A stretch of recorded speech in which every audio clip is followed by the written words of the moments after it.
Hello, I'm Don Amici, and this is Late Night Love. And besides me, my co-host, Spicy Marty. How are you today? Hi, I'm doing amazing. Absolutely. We're here to discuss Black love in all its forms. For the next 2 hours, you will hear a wide range of Black voices on social media and live on a show. And we're inviting you to be a part of tonight's conversation. And it's okay to prioritize, is it okay to prioritize pleasure over love for a phase? Some would call this the hoe phase. How wild is too wild when you're single? So give us a call, 310-369-0400. Get on the air and let us know what you think, as we always invite you into the conversation. So are you ready to tackle talking about? Ready to tackle this topic? Well, I had to think about this. We have to define what is a phase and what is a hoe phase. Are you scared to say? I was like, don't be afraid to say hoe, Don. What is the hoe phase? What defines a hoe phase? I feel like my definition is going to be different than yours. Yeah, because I don't think I had a hoe phase.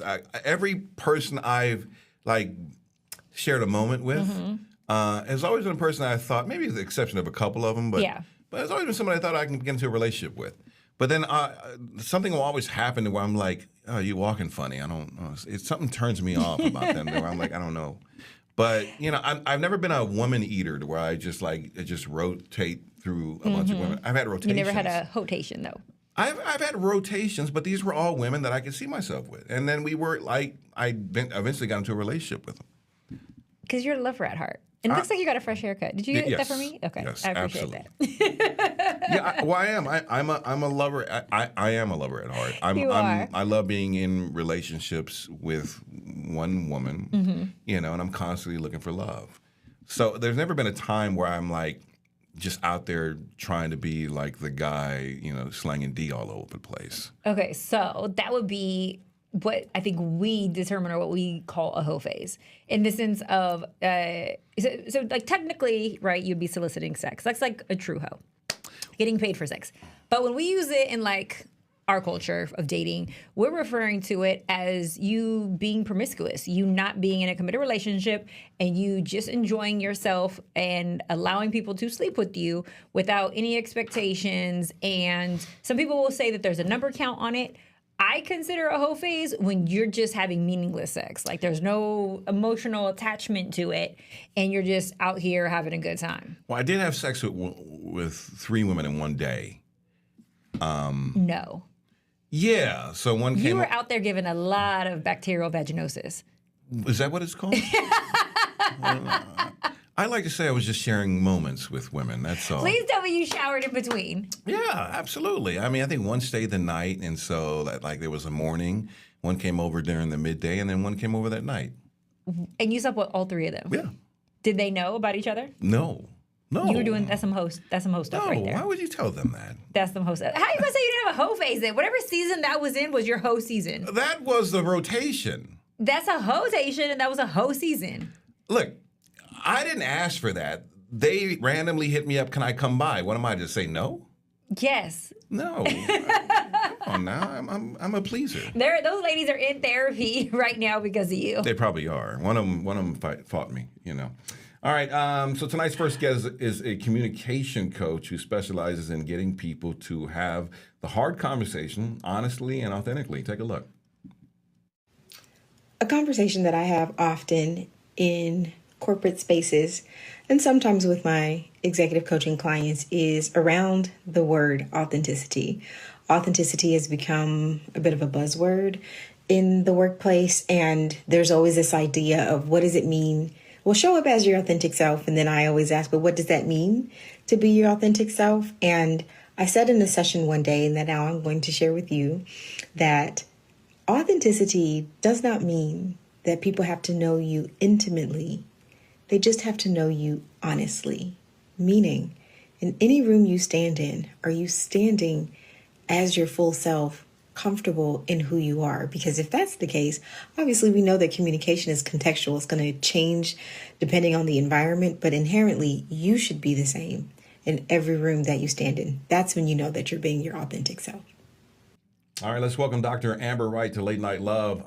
Dr. Amber, thank you for joining us.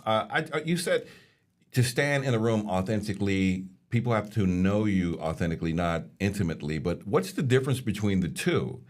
because I like to be authentic all the time, but sometimes I feel like there's a line right there. Yeah, I think that the difference is when people say, well, do I have to tell everybody my business? Mhm. I think there's this idea that you have to overshare in order to be authentic. And that's what I want people to think differently about. You don't have to allow for people to know the very deep, dark, intimate parts of who you are in order for them to know you, in order for you to show up authentically. It's just, am I being true to who I am, no matter what room I'm standing in? And sometimes that can be a challenge for people to figure out like what that looks like, particularly at the workplace. Dr. Amber, how do you feel about and how that plays in code switching? Because I feel like we are taught that based on the environment, you need to adjust your delivery, right? Yeah. How does code switching play a role in that? Well, I think so much of that has to do with culture, particularly for, I'll say Black people and also people of color. For many of us, it's almost like a form of bilingualism. It's a form of survival. Like my mother is from Honduras, right? And I used to say that as a telephone operator for GTE before it was Verizon, she had to learn how to rinse part of her identity away in order to have a job. And so for her, code switching was how she made a living. So that it's for me, I don't criminalize the idea of code switching, but can you switch codes and still own those codes? And I think that are you pretending in that code, or can you take ownership of what that means? Like, are you performative in that code, or is it part of the truth of who you are? So in the sense that using my mother as an example, again, I used to say that she was trilingual because she could speak Trilingual. I love that. standard American English, she could speak in Spanish, and she would speak in her accent. Spanglish. Yeah. And you Yeah. never know like which one you would get.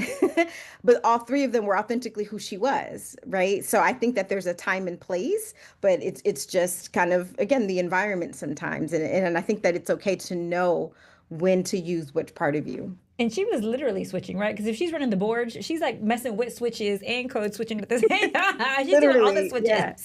Share with us a little bit how you got into coaching. How did you become this, phenomenal coach that you are?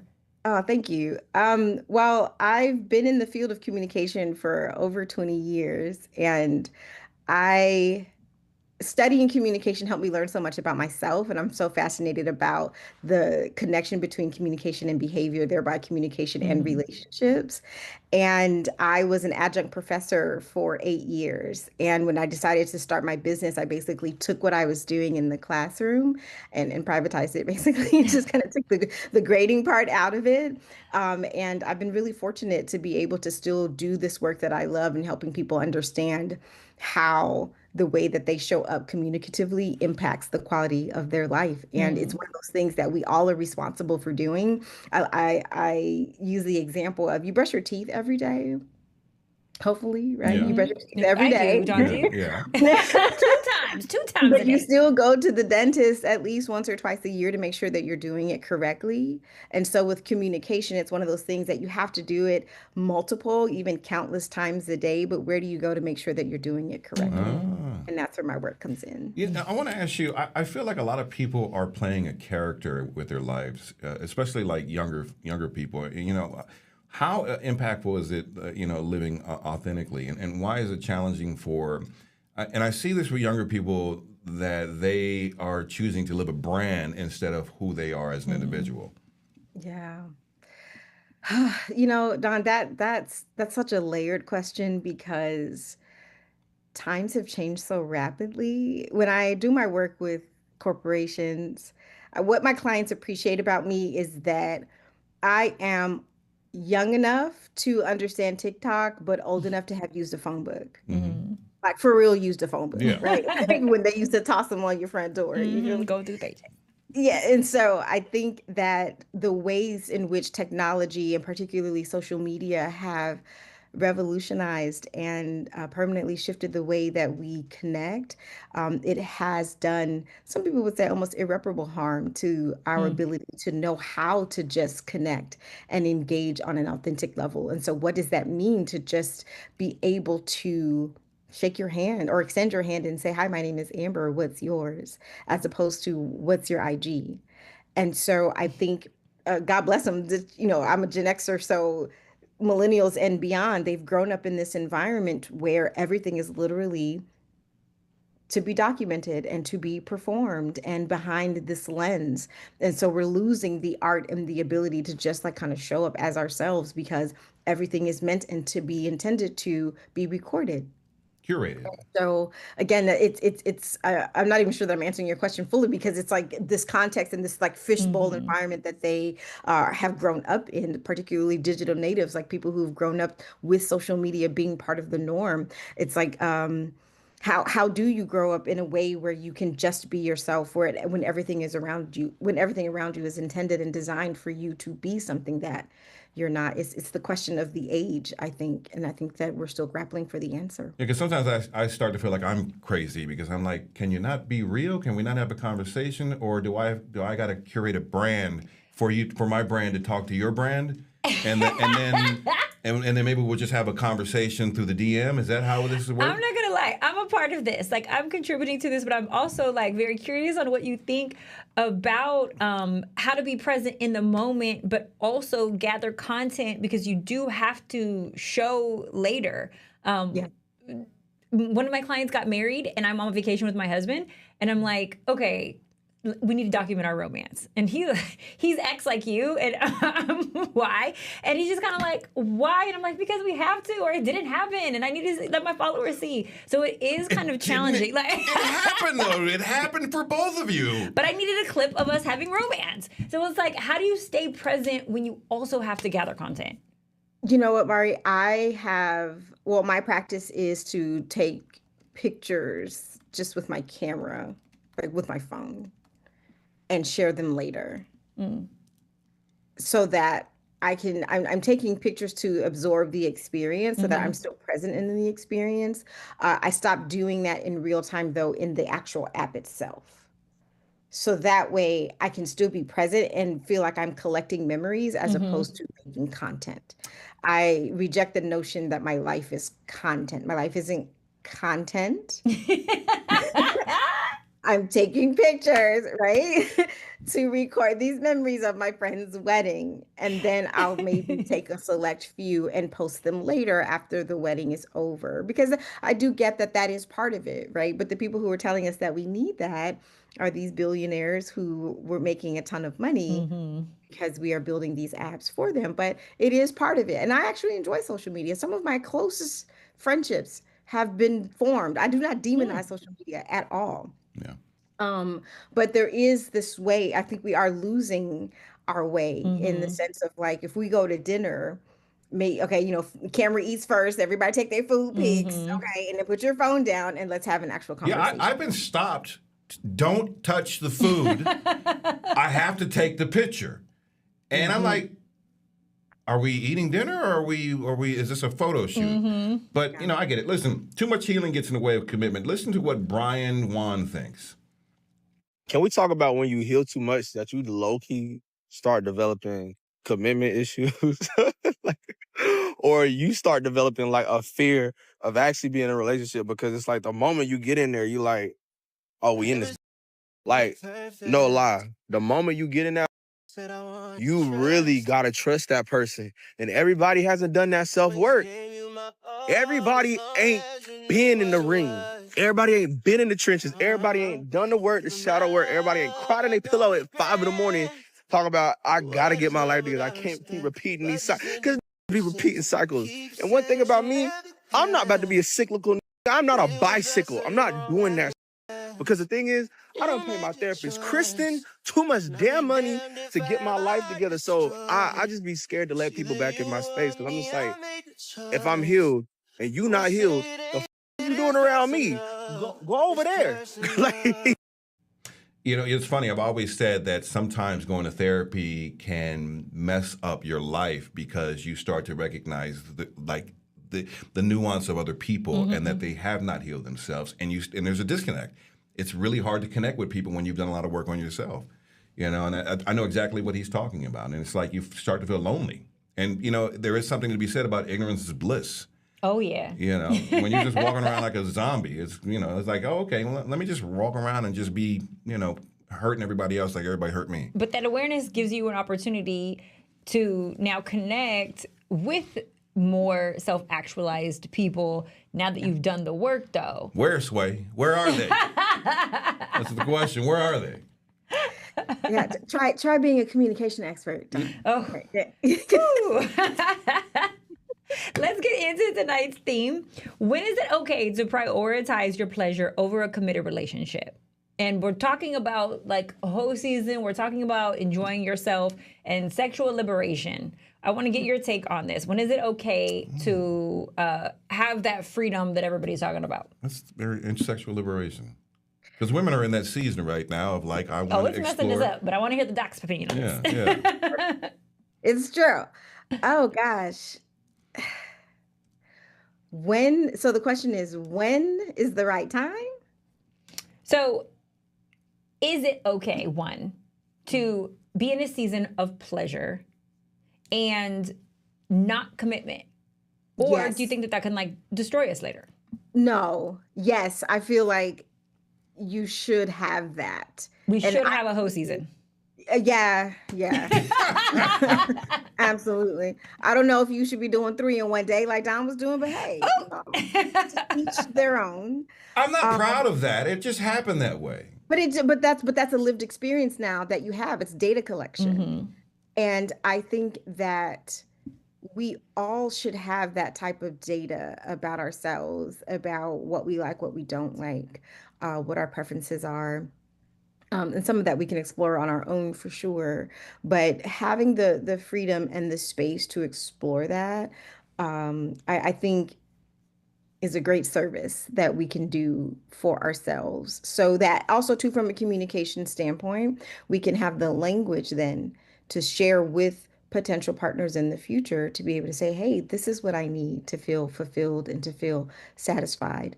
And can you help me achieve that? And most times that's what they're missing, is the language to be able to articulate what they need. And sometimes we can get that through the experiences. Agreed. Do you think, though, that there's a certain age or a time period where that has to happen? Because, like, can Don go through that right now at this point in his love life? I don't have the Or energy. should that be happening, like, early 20s? And then, like, is there a window that you should be having this exploration? Well, I mean, I think the operative word there is should, right? Like, should is going to be different for everyone. I've been married all of my adult life. It'll be 19 years for us next month.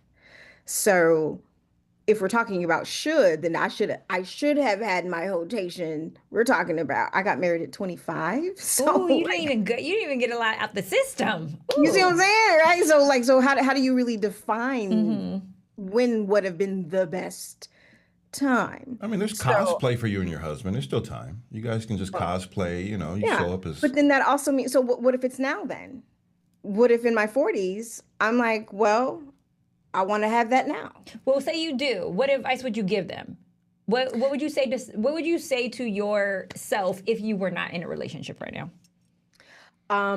I think that, and this is hard won knowledge as someone who's been in a long-term partnership. So whether this applies to me or someone else, what I have learned over the years is that it's not up to me to decide what my partner can and cannot handle. It is up to me to know what my truth is. And then it is up to me then to be able to name what that truth is. So if you are someone who's watching this and you're just like, this rotation is calling you, okay? Just the streets are calling. You're all like, right? ring, I got to answer. You know what I'm saying? And you feel tempted to answer before you go running. You got to have that conversation with yourself to say, what am I looking for really? Do you feel betrayed that you didn't have a rotation before you got married? Yeah. Or whatever the case may be. Sit with yourself long enough to be able to be clear about what it is that you're seeking. You might want to go ahead and sit on a therapist's couch to really work through that. Where you take a match and just blow up the whole situation. And then have a conversation with your partner to say, hey, this is what I'm experiencing. And I would like to share this with you. And then ideally together, y'all can walk through that tunnel and hopefully make it out on the other side together. I imagine that like honest, hard conversations, right? That's your expertise. Got to have those with your partner, especially that you've been married this long. Yeah. But what does authenticity in your marriage look like? Because oftentimes we interpret that as I should be able to say whatever I want to say, come as my real self. This is what I was feeling, and you should be able to handle it, and that's authentic. Yeah, I know. People tell me that all the time. Well, I'm just true. I'm just blunt. I just like to tell the truth. It's like, okay. But there's such thing as time, place, and manner. Are you telling the truth in love? Are you telling it with kindness? And honestly, you know, when there's a lot of theatrics about it, you know, there's this saying that anger is hurt's bodyguard. Anger is hurt's bodyguard. I'm still in that. I'm going to credit you, but I'm still in it. Yeah. Like says Zach. What, again, I like to ask, what is it really that's underneath all of that? So when I just gotta, and you know, we're giving all of this, and sometimes it's not even all of that, right? It could just be the cold shoulder, or he should just know, or she should just know. Well, how they gonna know if you don't tell them?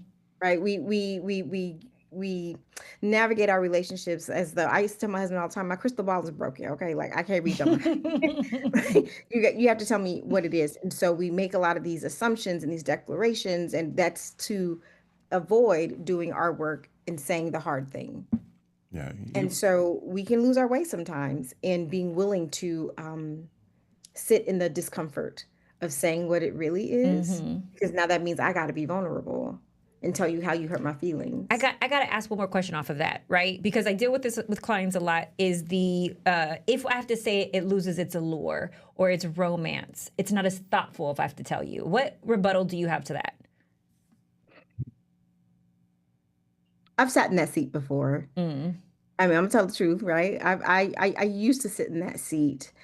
And I think you're speaking of like, well, if I got to tell him that I like flowers and then he go get me the flowers, then what was the point? I think I'm searching myself to be like, how do I feel about that now? We got therapy going over here for her. Yeah, and I feel like, but I think a good partner is always going to listen. There is something to be said about studying your partner and paying attention. And I do think that a conversation does go both ways in the sense that I'm expressing these things to you so that way you know what I like. I think that there is something to be said about, for example, I take myself on a solo trip once a quarter. I like that. Husband and kids, everybody, I'll be back. I love y'all, but I'll be back.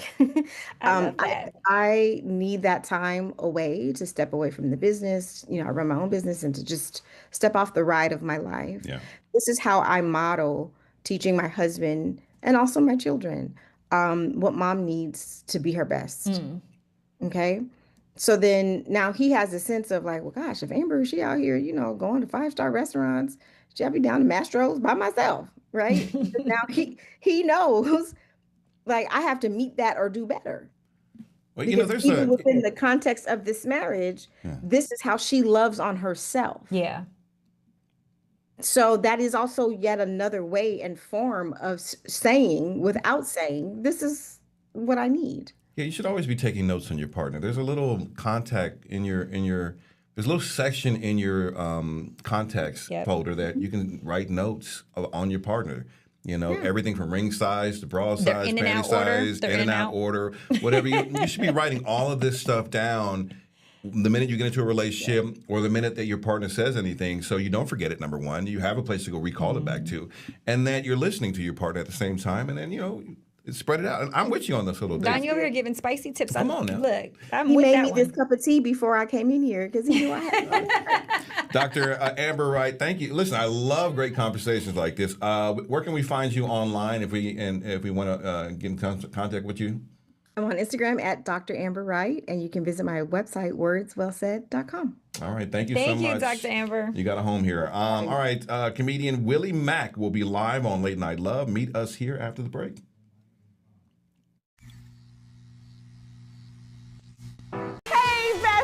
What is a bestie? I like you. She's fun. It's about to be a good time. She's always looking out for you. Since you're my bestie, I will handle it for you. She makes you think. Here to uplift and empower. She's always encouraging. You are that girl. Chelsea Edwards, your bestie in daytime. Like, it's a spiritual moment. Chatting with Chelsea. New episodes weekdays at 5:30 or stream anytime on Fox Soul. I wonder if you know that I want the best for you. But how long will you fight solo? I wonder if you know that we can get help. Not wondering anymore.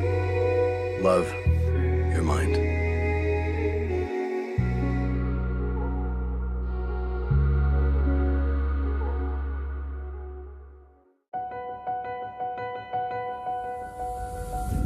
As we work to get through these times together, you may not be thinking about blood donation, but blood is needed to save the lives of people who are sick with a range of illnesses. It's easy and safe to give. If you are in good health, please donate. We need heroes now. Visit redcrossblood.org to schedule an appointment. What do you think you're doing, Kevin? Was just gonna drive home. There are several warning signs present that you shouldn't be driving. Like hearing voices? Like your text-to-emoji ratio? Oh man, the selfies. Selfie, nailed it. We all have warning signs that let us know that we're probably not okay to drive. Mine is pretending to be your subconscious. Craig, come on man, let's split a ride home. Welcome back to Late Night Love. I'm Don Amici with Spicy Marty, and it's the summer. And are you ready to ditch your partner and be outside? Join the conversation and share your truth by calling the number on your screen, 310-369-0400. I guess you were supposed to spend the previous 6 months getting ready with the summer body, and that, we're supposed to be ready right now. All right, you can also be a part of the conversation by hitting the Zoom link on the Late Night Love YouTube channel and by adding your thoughts to the chat, and we'll get your chat comments throughout the show. Don, I want to hear a little bit more about your host season when you overindulged. Has there ever been a period where it was a long stretch and you were just living your best single life? I think so when I went through a breakup in like the 2010-11, there was this moment of trying to like find a replacement. Aww. And so there was like a lot of dating during that thing of trying and trying and trying. And I think that kind of backfired on me because women started. I've never been. I ran into a bunch of man eaters. Oh. I ran into one girl who was like, oh, she was this Christian girl, and I was like, oh, I like this, and she was like, yeah, we can go to Bible. I'm very religious, and I'm into Christ, and I was like, oh, me too. And then I asked to go to Bible study with her, and she would never let me go to Bible study with her. And it seems that there was another guy at Bible study, which is the reason why I couldn't go to Bible study.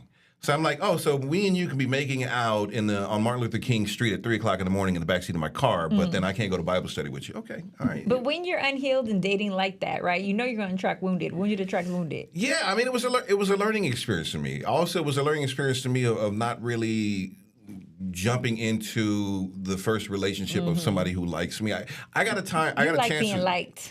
I did, but I also got a chance to spend time by myself, and so now it's like I'm a little bit more healed, and so I'm not really ready to quick to jump into a relationship just for the sake of being in a relationship anymore. It's like I'm waiting.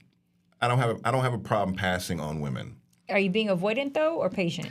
It's more patient. Okay. It's more patient, and it's more like you don't really kind of align with where I am in life. And so no matter how beautiful you are, how nice you are, or what you have going on for you, I'm gonna let you go because you don't align with who I am right now. And it's kind of mean because it's like I don't want to be mean to them, because it feels like I'm rejecting you. But I'm like, I don't want to hold on to you either, and I'm not going to be able to give you what you need in a relationship. So yeah, there was a lot of women. But it was also kind of a lot of discovery for me at the same time. But how does one get out of that season, right? So if you're in your season as a man of like, I'm just going to have fun and run through these chicks. What changes to then make you go back to your commitment season? It's a lot of work. Juggling a lot of women and a lot of personalities and a lot of emotion. It's very expensive. There's a lot of champagne, wine, dinner. And when you're single, you can kind of do that. Yeah. Sometimes I used to have this one girl that would just show up, we would have sex, and she would leave in the morning. And it was the most amazing thing. And I'm like, I think I was in her rotation. But it gets to a point where I don't have the energy level to like talk on the phone and chit chat with you. I'm less needy of that right now, and so I have to want to do that. And I think therapy kind of helped me get out of that rotation type situation. How do you switch your mind to being committed when you're done with your whole season? Is that possible? Yeah, I think it's internal work. I think the whole thing. When you got a rotation or you're in a whole phase, I think that's more about things that are missing inside of you. Agreed. And so I think that you're using people to have fun or fill a gap inside of you. And once you kind of work on yourself through therapy or growth, sometimes life just changes for you, that you have a less need for partnership with somebody else, and that you don't necessarily need somebody to be with. And then you're more like, I'm looking for somebody to complement my life, not just to fill a gap or a hole in my life. But oftentimes we will tell ourselves, well, this person doesn't have the qualities that I'm looking for in a partner, so I'm just going to enjoy them sexually until that person comes. But there's still this element of your time and energy being given to somebody else that doesn't necessarily leave that door open in a healthy way for somebody else to come through. Yeah, well, there's that. And then I think my age, too, I think as I've gotten older, my priorities have changed. When you're young, you don't really kind of think about life. I'm approaching 50. I'll be 48. Yeah, really. I'll be 48 this year. And so, it's kind of I'm a little bit more mature than I used to be in my 30s. It's not really fun for me to be doing these things. I have a different outlook as far as I want more freedom in my life, and so I'm looking to focus my time and attention into things like that instead of playing around and dating and having fun or having sex. I've had all the sex, I've had all the dates, I've had all the meals, I've had all the fun. So the person who really comes into my life is really got to be something exceptional, more so than just flirty, fun, and beautiful. What kind of character are you? Who are you deep down? Are you something so spectacular?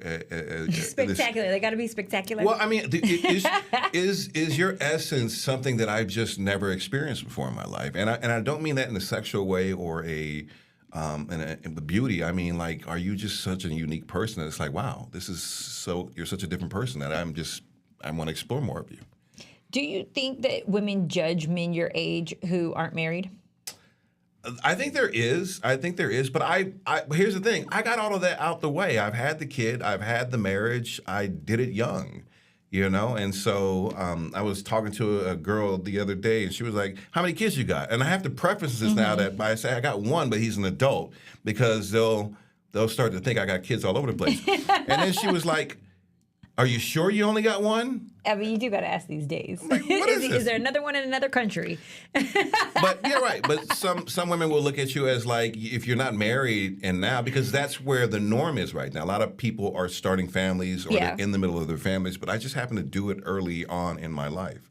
And I'm kind of living a free zone. It's weird, though, because everybody's partnered up now.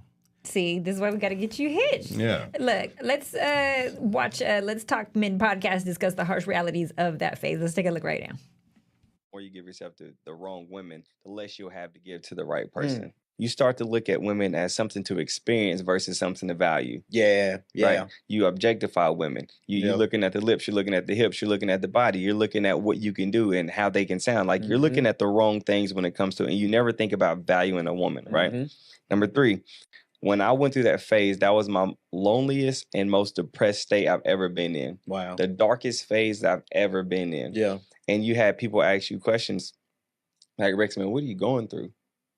I notice you're always out. I notice you're always looking for something fun. I notice that you don't like to spend time by yourself. I notice that you have a hard time, expressing yourself or expressing emotions. I notice that you have a hard time talking about yourself in the way that talks about your hurts and your pains and your traumas."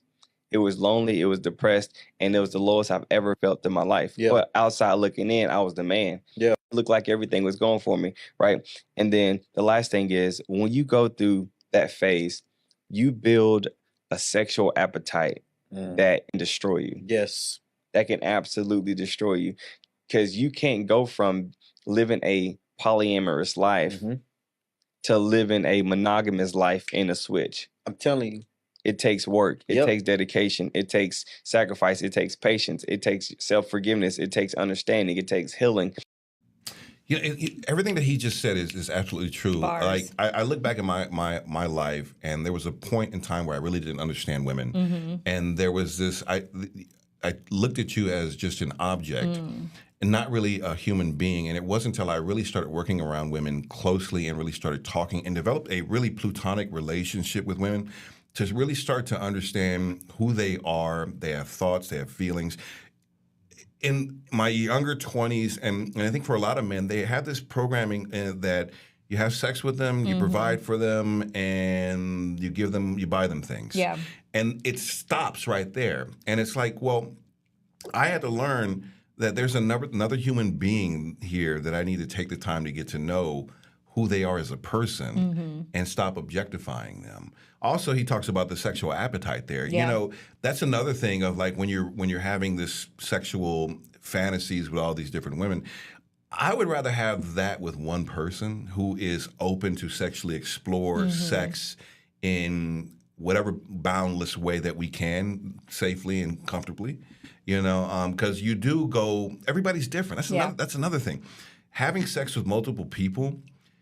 It's weird because every woman is not like some free porn star. I've had sex with some women that are very timid. You got to be very slow, and it's like you got to be patient with them. They've got trauma that they attach to it, and so it sounds fun to have this rotation, but there's a lot that comes with it. It's a lot of work that comes with it, and so the idea of it and the fantasy of it is fun. You know, the beautiful women, and you get the arm candy, but these are human beings at the end of the day that you really are not taking the time to get to know. You're just using their body, and after a while, it's exhausting. Well, I think it also does something to your spirit. Yeah. You know, that day that you had 3 women in one day that you didn't let them know that you were sleeping with all 3 of them that day. As a person, remember, I'm always going to take it back to your accountability as the leader in you, as the God in you. Like, that does something to you, knowing that you are not valuing or treating our souls as these like precious beings, and you're leaving an imprint on us that we then take to another man, and you know, now we're guarded, or you know, we're hurt because the man that we do like doesn't value us. Like, it creates this domino effect, and we're allowing ourselves to go through it as well. So then we're angry with ourselves. We stop trusting ourselves, and we punish everybody else or the next person. So we're each also carrying baggage from people who didn't choose us or didn't want to be with us. And so what he's referencing in this like video clip, when you're doing it when you're young, those are very impressionable years. Like, they're very formative years that you are actually molding and the framework for how your viewpoint on intimacy is.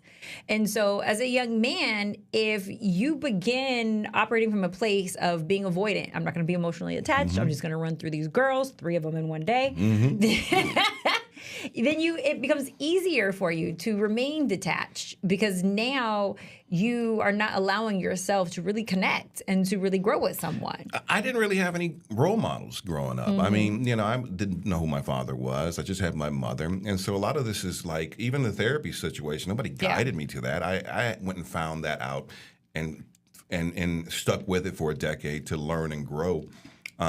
Just by chance. Yeah. You know, and so these things were kind of like, I didn't know the detriment of what I'm doing to a woman or even to myself by doing having this type of behavior with another person. So, you know, it's one of the things where you kind of learn. I wish we could teach this in school better.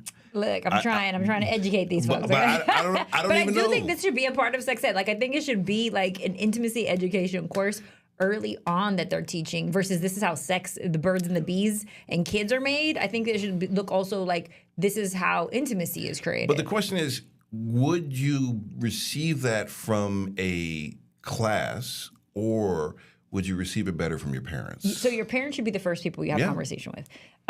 Early on, my mother at a very young age, which is partly why I also gravitated to this industry so much, had those tough conversations with me about the power of sex. And she let it be very clear, it is powerful. She was like, you give that power away, you're gonna be fighting for it back. Really? Yes. So early on, and she was talking to me about sex. My mom was talking to me about bobble. Like she would be giving me like the intimate bobble, head. Oh. Excuse me. Don's learning new vocabulary today. Excuse me. So we would have these like intimate conversations. Like my mother was very open about it because she didn't want me to be afraid of it, but she also wanted me to like understand not just the power of it, but also how, you know, it can kind of like determine your fate and future. Right. She didn't want a man who wanted it from me to have the first conversation with me. And so she was like, so that you already know what he's talking about, so that you already have like your own decision, you know, discernment and decision-making ability, I'm going to give you this information. How did you receive it? It was empowering, yeah, because I was like, I know what you want, and I know what you want, and I know how to do it, but I'm not going to give it to you. And so that made me value it more. Yeah, I think what's happening with a lot of, especially black men, I think there is a and it's changing. I do see this, but there is a lack of fathers in the household that are not necessarily having these conversations, and you have women raising them. My mother taught me to be respectful to women. You know, if a woman wants it, she'll choose. And, you know, I kind of follow that a little bit to my detriment, you know, instead of being a little bit more authoritative and a little bit more directive with women and being a little bit more of a man, I was kind of a little bit more of a beta with women because these were the instructions that my mother gave me. And it took me a minute to kind of learn that's not necessarily what a woman is looking for in a relationship. She's looking for a leader in a relationship.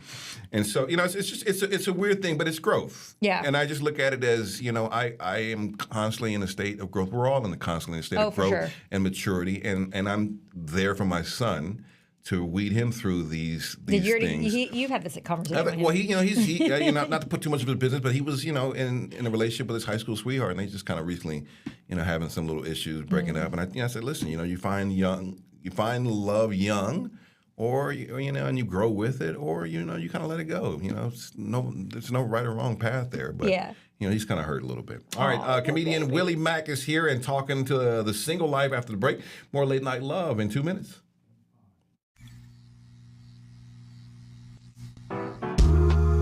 I know you're going through a lot.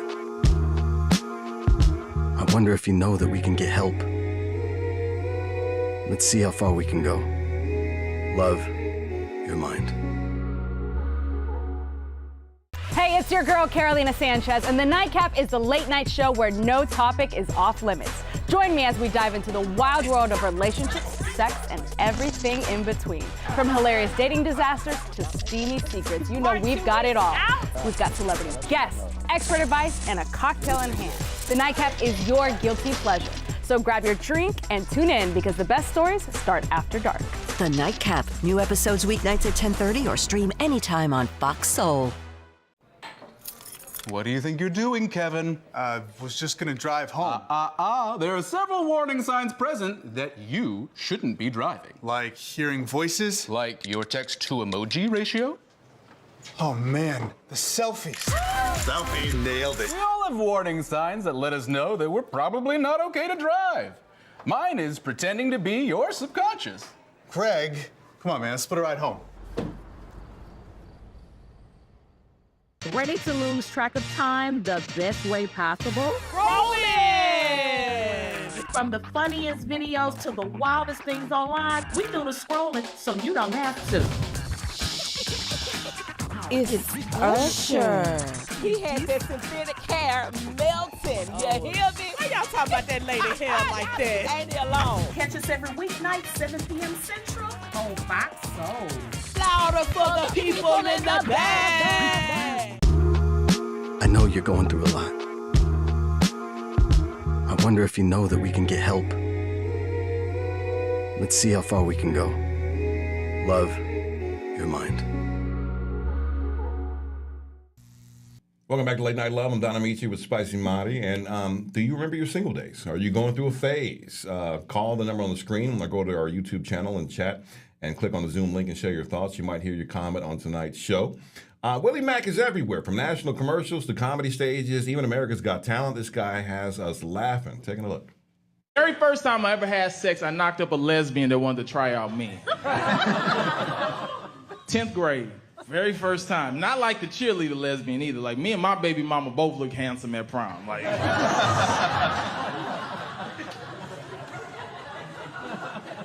And now he's 20. He's 20. I was there the entire time. It was so, like, my son now makes more money than me because, like, he does crypto. He's one of those crypto people. He follows it when it goes up. He'll bang. Like, during the pandemic, my son was making maybe like $250,000 a year doing crypto. Like, and I still got to pay child support on my son till he turns 21. I was borrowing money from my son to pay child support on him. All right, welcome, Willie Macc. Welcome to Late Night Love. How you doing, brother? I'm good.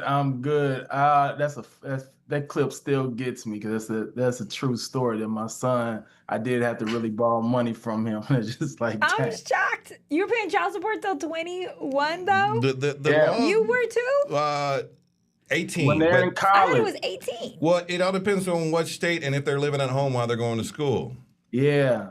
I know. I always had 18 as my magical number, man. I was like 18. As soon as she was like, I'm pregnant, the countdown to 18 began. No. And then it was like, you got to keep going to 21. I was like, what? Yeah, a lot of people don't know. These laws are really funky, man. And first of all, I saw a video of you and your son. Hawaiian pizza, pineapple on a pepperoni pizza is the best pizza in the world. Your son doesn't know what the hell he's talking about. Man, tell him. I'm trying to tell you, man. I was like... He asked his son, what's the best pizza? He said pepperoni. Was it cheese and pepperoni? Yeah, cheese and pepperoni. Yeah. I agree. No, you got to put pineapple on it. No. Oh, fruit does not belong on like that savory salty. Oh, come on now. It doesn't belong there. I'm sorry to hear that. All right, so Willie, when did you realize you were funny enough to pursue comedy as a career? Because it's an acquired skill, man. It is. It's funny because like I was born in the South, so I'm a preacher's kid, and home, it was always called like, why you acting up? Why you so silly? What's wrong with you? And all of that. So you never thought of it as comedy, as writing and all of that. You always just like, I just kept acting up. And it wasn't until I moved out here, I was chasing a female that I thought I was so in love with at the time, at 20. And then I needed money. I went on the Bernie Mac show just to do extra work. And Bernie Mac was one of the coolest people that I ever met. And I went down a rabbit hole and I was like, oh, wait, I've been doing a version of this my entire life. Mm-hmm. And because of that, I have changed my name to Willie Macc, and that's where the Mac came from. Wow. That's what I thought of, though. I was like, Bernie Mac? I was like, interesting, but you named yourself after him, the Mac part. Yeah, I did. Wow. I did. So how long have you been in the industry? I've been in the industry since 2007. I started on this show called College Hill way back in the day. And then that just led to me doing commercials and stand-up and yeah. What season were you on College Hill? Virgin Islands, season 4. Season 4, okay, yeah. Look at you, man. So what was, I guess was that one of the earliest projects that we'd recognize you from? That would be probably the earliest one, yeah. All right, Motivation Jason thinks marriage is hard for men who lack discipline. Check this out. Let me say what marriage is all about. Or let me say what marriage is and who's marriage for. Marriage is for old people and poor people. See, the reason why we have so many men out here, like the Paul Pierces of the world, that frown upon the idea of committing to a woman, marrying a woman, is because marriage sucks for a man that lacks discipline. If you are a man, you lack discipline, you lack character, you lack morals, you think with your little head instead of your big head, 1 foot in the house and 1 foot outside the house in them streets, head always on the swivel looking for the next best thing. Marriage sucks for ungodly men. I will admit, marriage sucks for ungodly men. And for a man that claims to be a high-value man like Paul Pierce, look at where he gets his women from. Formula One so everywhere. This is my girlfriend for the day. They got a website that you can hire girlfriends for the day. Stop, man. And so I got a girlfriend for the day. Your boy was trying to get you to not tell on yourself, but you just so lame that you just had to tell on yourself. Yeah, I got my girlfriend from Jezebel.com, 304.com. It's quality women out here. You got dope women out here, but you're going online to shop on Jezebel.com and you're getting Jezebel results. And then you wonder why men like this, fake high value, looks at marriage the way that they look at it. But hey, keep hating women. Well, he doesn't hate women, and the website is tryst.link. Tryst.link if you want, somebody for the day or maybe for the week. But he called him a fake high value man. Well, I think he has a point when it comes to the marriages for old people or broke people. I what? think, Oh, don't get me started. Okay, we're gonna Mac because we're gonna fight right now because I'm gonna start hitting you with some data. Because what you're speaking is false. Oh, okay. Willie Macc, are we for the streets or are we for relationship? What are we for? First, I want to say marriage sucks for godly men too. There you go. There you go. Like there's some people in the church right now looking at the first lady and the bishop and looking at the deacon and deaconess. You can tell by his shirt he was gonna say something like that, which is crazy. I would like to say the whole phase is a strong word. That's how I look at it. It's like no one's forcing you to be in the whole phase. No one's like, hey, go out there in those streets and go out there and hoe. It's more of like it's a freedom phase. It's like I'm going out there and I'm not gonna let standards and blah blah blah blah blah be I'm not gonna let standards matter. Yeah. It's who you are at your core. You're it just freedom or is it really being lost? Well, it's a mixture of both. Because sometimes you know where you're going down. Do you though? Do these women know where they're going down? But at the same time, even if you was in a relationship or in love, sometimes those mess up too. We know the stats on all of that. 50% end in divorce, and doesn't mean the other 50 are happy and just like this is the best ever. No, it's hard. It's more than just discipline that sucks. Discipline is hard. It is. Okay, but studies show that people who are in relationship are happier in life than people who are not. Well, I mean, there's a lot of benefits. We talked about the benefits of being in a marriage. You guys keep us on track. We live longer. There's a lot of benefits for a man. There's a lot of benefits for you guys. But it's also a lot of work. It's a lot of work. It's a lot of work. It is. But I think to the Clip's point, though, what he was saying when he was talking about like godly men, he was talking about men who operate from a place of like discipline and men who use restraint, who aren't out here like needing to explore with other women that are coming home at night. He wasn't necessarily saying like the pastor, because we already know how pastors oftentimes get down. I think he was talking more to the male character. Like if you don't have a strong character or core value system, you are going to be lost in marriage. The whole phase ain't for everybody. There's some people that can go outside. We can go and get drinks, and me and you do 2 drinks, and we are good. Mm-hmm. There's somebody doing 7 or 8, and it's like, hey, bro, you need to slow down. The whole phase isn't saying F love. It's not saying we don't believe in it. It's just like, hey, love ain't canceled. We're gonna get there eventually. But right now, I want the core of me to be as free as possible before I have to sit here and hold this discipline this together for the rest of my life. What phase are you in? What season of your life are you in? I'm in my God-given season of what? What season? It's God-given. He can't even keep it together. He can't even get it out. He's trying to put some BS together. I'm in my harvest season. I am in my I'm in my self-exploration season. Yeah. Okay. Well, let me ask you, do you think that men and women are moving away from committed relationships? They are, because we are now exposed to a lot of information. We see our grandparents, we see people who didn't have access to a lot of just information outside of their community. Like, I was born in Searcy, Arkansas. No one's ever heard of Searcy, Arkansas. My parents met in Searcy, Arkansas. Oh my God, I love Searcy, Arkansas. You say that again? I love it there. Really? No. The city of Never heard of it. Never heard of it. Never heard of it.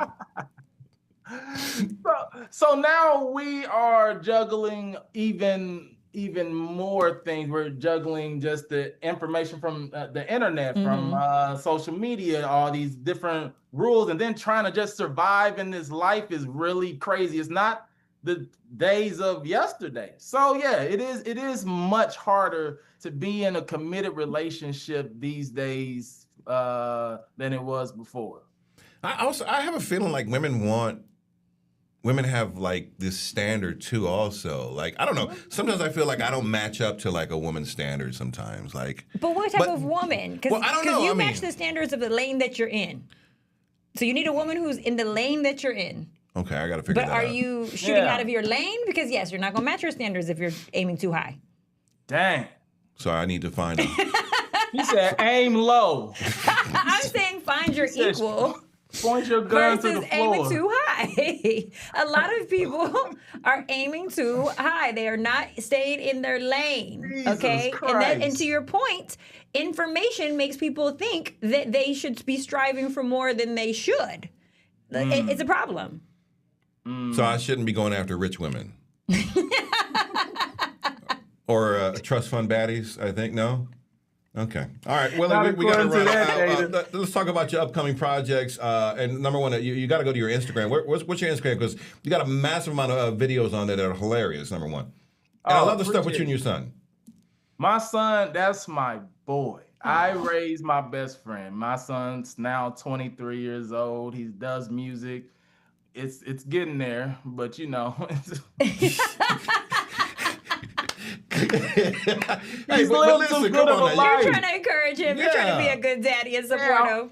I'm putting his songs on the refrigerator, man. Just like that. I know you're using that in your stanza because that's every parent's fear. Listen, you give him time. Give him time. Rome wasn't built in a day. He'll get there. He'll get there. Lord, please don't let me.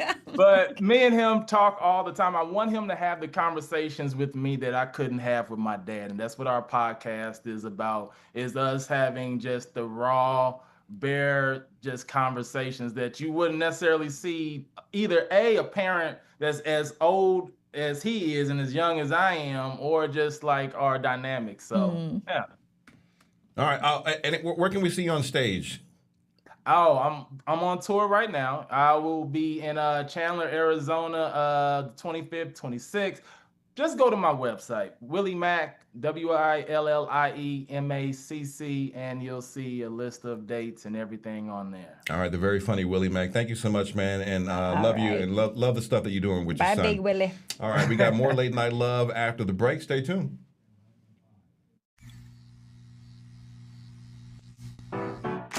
I was a quarterback at Hardaway High School. College first-round draft pick during the football season, I would stop eating. But I didn't know I was depressed. We didn't have any education behind what mental health was. I started to learn it starts here first. If this is together, I'll be better as a father and as a husband. We have to redefine what being a strong man is and heal, love your mind.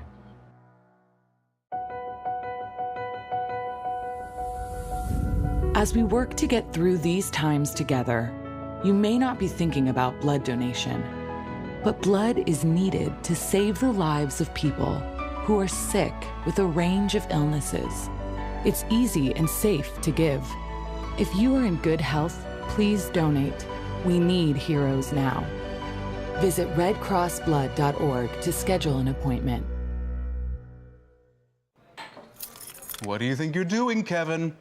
Was just gonna drive home. There are several warning signs present that you shouldn't be driving. Like hearing voices? Like your text-to-emoji ratio? Oh man, the selfies.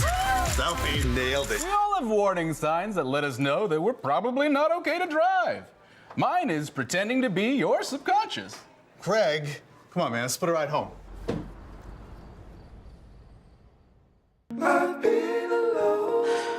I wonder if you know that I want the best for you. But how long will you fight solo? I wonder if you know that we can get help. Not wondering anymore. Love, your mind.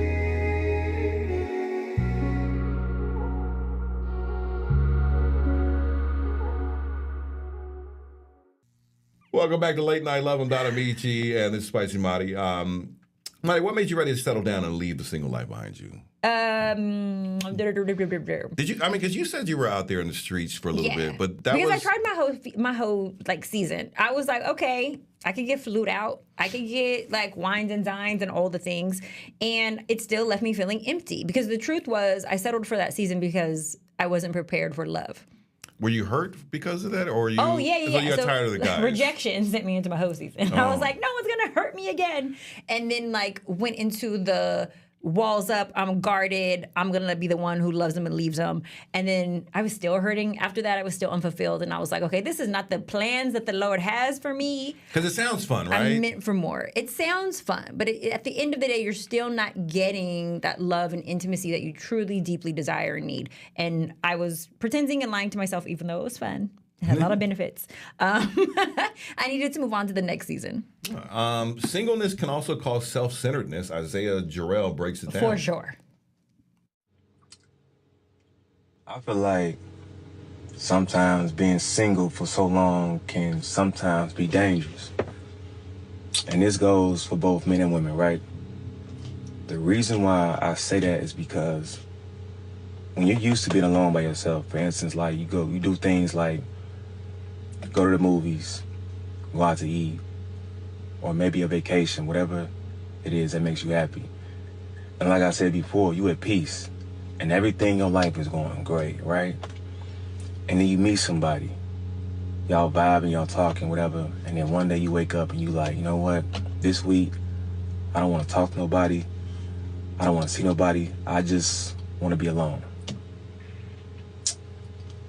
And then that person's been calling, texting you, like, hey, it's been 4 or 5 days, I ain't heard from you. You good?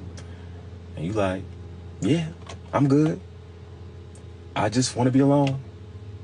You mad? Now you in your feelings. And then they get annoyed because they got to explain themselves, which leads them to sometimes send you a text like, you know what? This ain't for me. I think we should be friends, know our feelings, see you when I see you. What y'all think?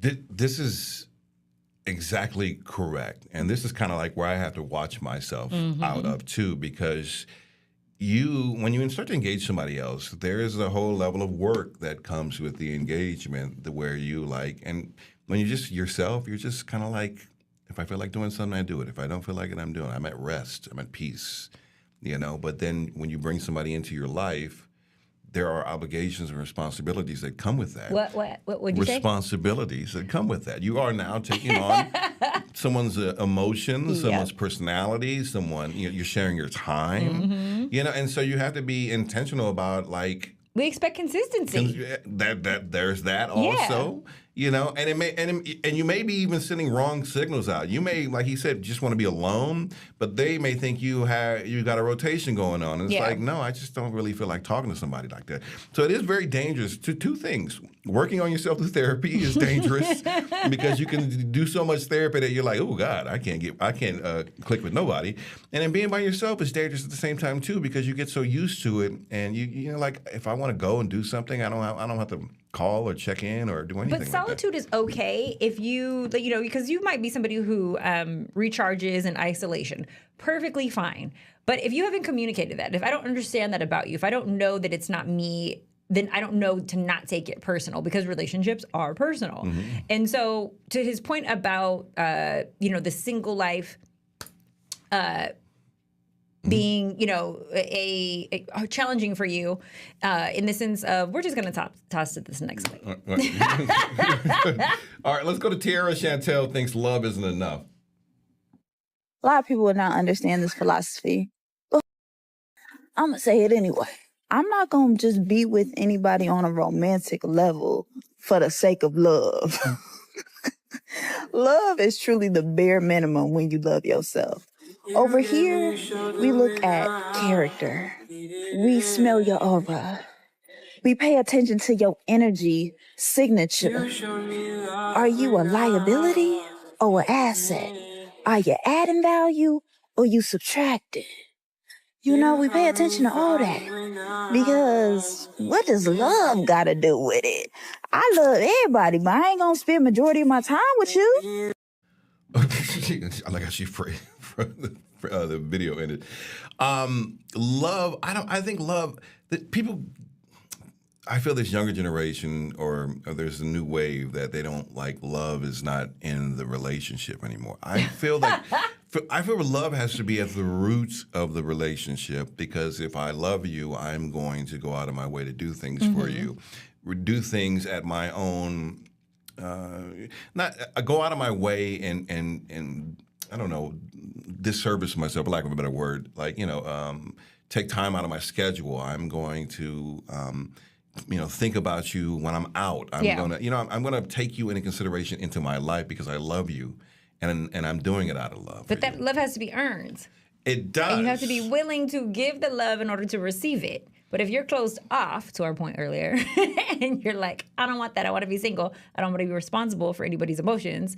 Then you're not going to allow love to even take place because, and I say this to everybody, do not be in a relationship and do not get married if you are not ready to serve. Because that's all that relationship is. Yeah, we were talking about Dr. Amber Wright. And I said, people, how do you live authentically when everybody's like showing up as their brand? Yeah. And it's like, I don't even know if like they're ready to love because it's like, is this your brand or is this you? Is this you? You know what I'm saying? And do you want to serve? Yeah. Or do you not want to serve? Or are you just looking because you want to look cute online?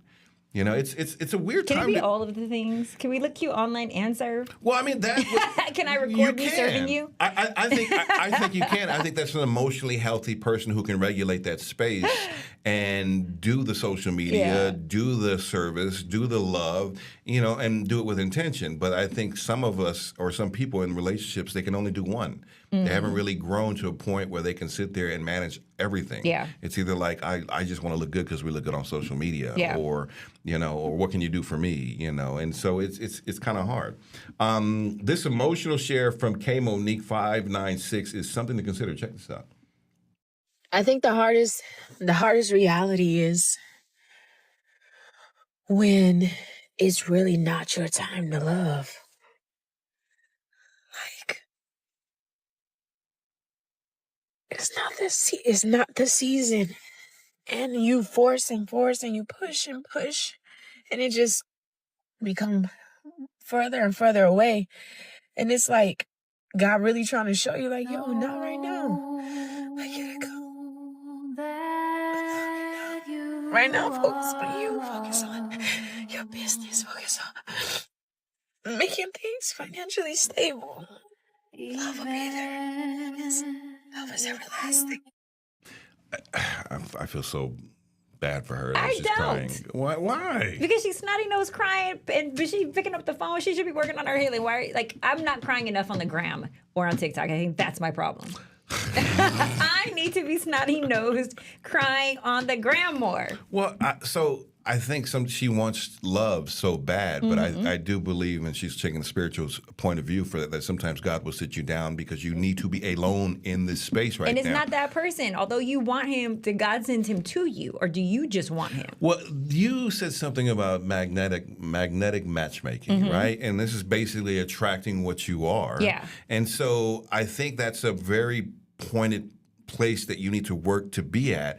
And so being alone gives you ample time instead of trying to fill whatever hole that you have in your heart. Yeah. To be comfortable being alone, work on yourself, and eventually that love will find you. But she's crying over somebody not wanting her. Yes. Those are somebody does not want me and they do not want to reciprocate what I want in this time, tiers. So therefore, I'm going to focus on my finances and just hustle hard because this person won't accept me. Right, and that's probably what first of all, why would you want to be with somebody who doesn't want you? That's number one. Because we think, if I love him more, he'll change. Listen, he'll change his mind. Go where you are celebrated, not where you are tolerated. I've been there. I've had them tears. Yes, but you should once you work on yourself, I really believe when that magnetic matchmaking, once you work on yourself, everything will come in a line, right? The universe will bring you 1000%. everything that you want. Your purpose partner will come right in front of you. And I don't know if her finances are what need to be working on right now. I think maybe your soul and your healing is what needs to be working on. All right, more Late Night Love as it continues right after this break. Well, on Fox Face Off, we tell the raw, unadulterated truth. Fox Soul Face Off. We are given the platform here with no fear. Always comes out swinging. We should be saying, hey, stop shooting and killing people. Nothing held back. They wanted black hip-hop moguls and artists to continue the feud. No punches pulled. And shut the hell up. You interrupt me all the time. Tune into the show where opinions collide. Fox Soul Face Off. New episodes weeknights at 9 or stream anytime on Fox Soul. Hey, it's your girl, Carolina Sanchez, and The Nightcap is the late night show where no topic is off limits. Join me as we dive into the wild world of relationships, sex, and everything in between. From hilarious dating disasters to steamy secrets, we've got it all. We've got celebrity guests, expert advice, and a cocktail in hand. The Nightcap is your guilty pleasure. So grab your drink and tune in because the best stories start after dark. The Nightcap. New episodes weeknights at 10:30 or stream anytime on Fox Soul. As we work to get through these times together, you may not be thinking about blood donation, but blood is needed to save the lives of people who are sick with a range of illnesses. It's easy and safe to give. If you are in good health, please donate. We need heroes now. Visit redcrossblood.org to schedule an appointment. I'm Isaiah Carey, here to shake things up with the stories that hit hard and matter most. Here on The Factor, we cover news with grit and authenticity. We challenge the status quo and get down to real talk and bold discussions. Join us as we amplify the voices that disrupt, inspire, and lead the charge for change. Your story is power, and we're here to unleash it. The Isaiah Factor Uncensored. New episodes weeknights at 9:30 or stream anytime on Fox Soul. Late Night Love. Don, you've been in a committed relationship and in the single streets, okay? So you have experience in both. Do you prefer one situation over the other?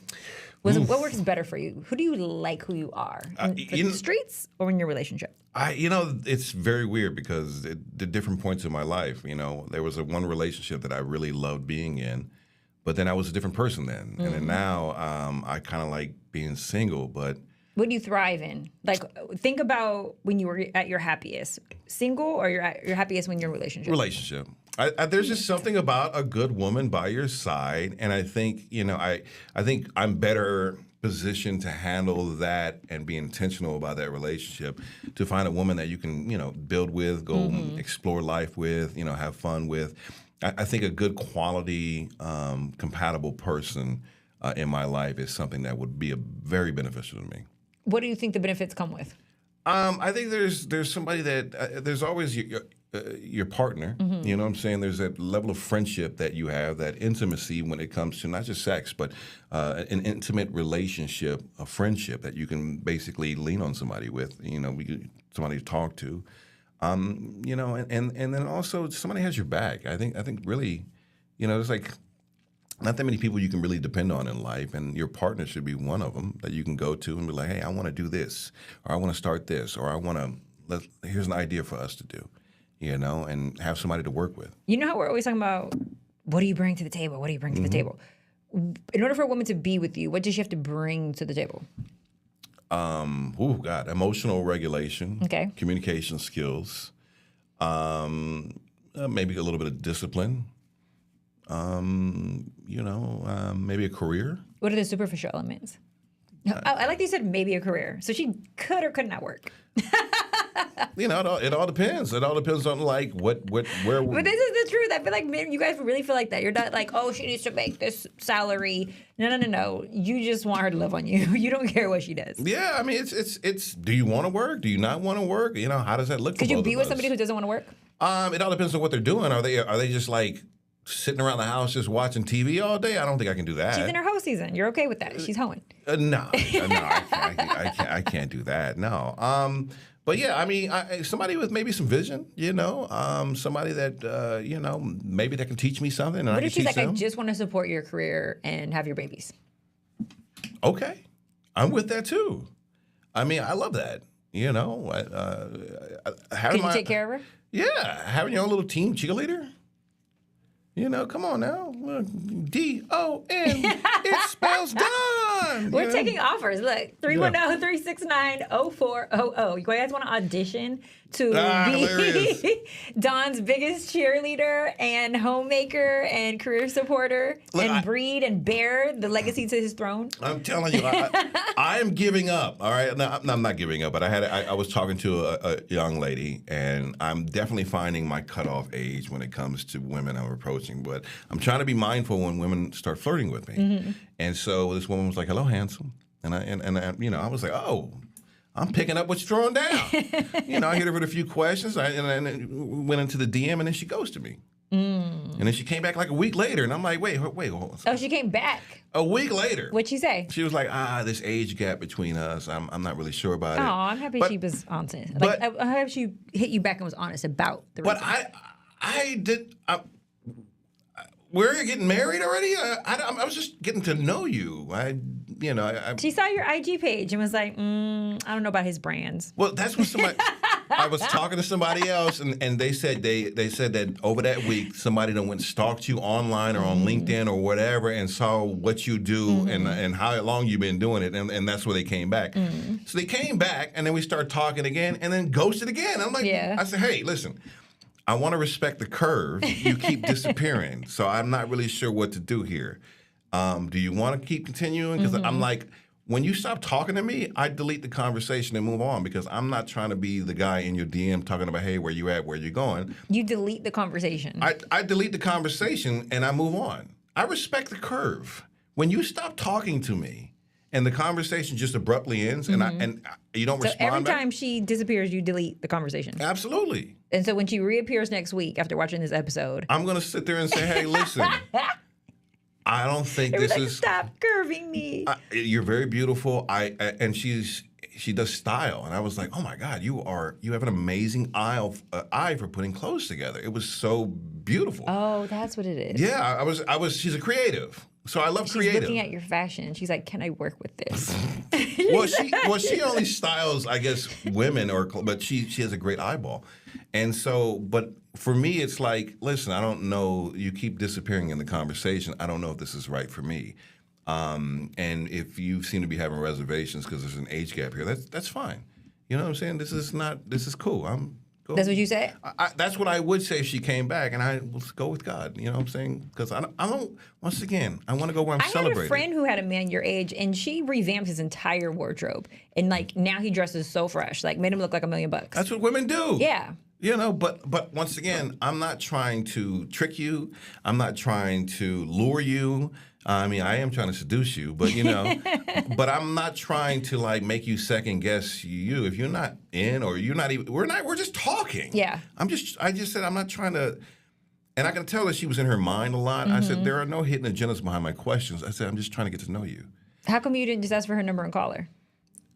It didn't get that far. We just started talking, and then the conversation just stopped. You should not be in the DM for that long. Like, it should literally be that same day that you're like, you know what? I'm really vibing your energy. Would love to hear your voice and see if it matches. And then, like, get the number. There shouldn't be, like, 5 exchange. It shouldn't not even take that long. All right. Well, now I know. And knowing is half the battle. All right. Listen, many men don't see the value in marriage anymore. Louis V, living out loud, says the hard things. So let's talk about why we have a growing number of men that are choosing not to get married anymore. It's not just fear of commitment or even avoiding responsibility. It's actually deeper than that. It's what marriage has become in today's culture. in the eyes of men. Many men feel like marriage is no longer a partnership. It's simply a contract, and it's way too much risk with too little reward, especially when the traditional values that we've grown up with and once held it together are actually now being called outdated. So for those of us that are old school, we can understand exactly what they're saying. See, men grew up dreaming of a woman who was actually nurturing, soft, and supportive, a feminine balance to his masculine frame, not necessarily a rival, not a critic, not someone who sees vulnerability as weakness and femininity as oppression. See, it's not that men actually hate strong women. I actually asked that question. It's that they're tired of feeling like masculinity itself is under attack, while being told at the same time to damn it, man up and have no emotional safety in return. See, most of these guys, marriage used to mean that, hey, I've got your back and you've got mine through the good and through the bad. Now, many men feel like it's signing up just to prove your worth every day to somebody who's been taught, in essence, not to actually need you. Yeah, I think a lot of men feel exactly the way he's talking about. I've gotten called outdated by a woman at one point. We got to address this last issue that he said's on. What? Okay. Because he left with this cliffhanger of by women who have been taught not to need you.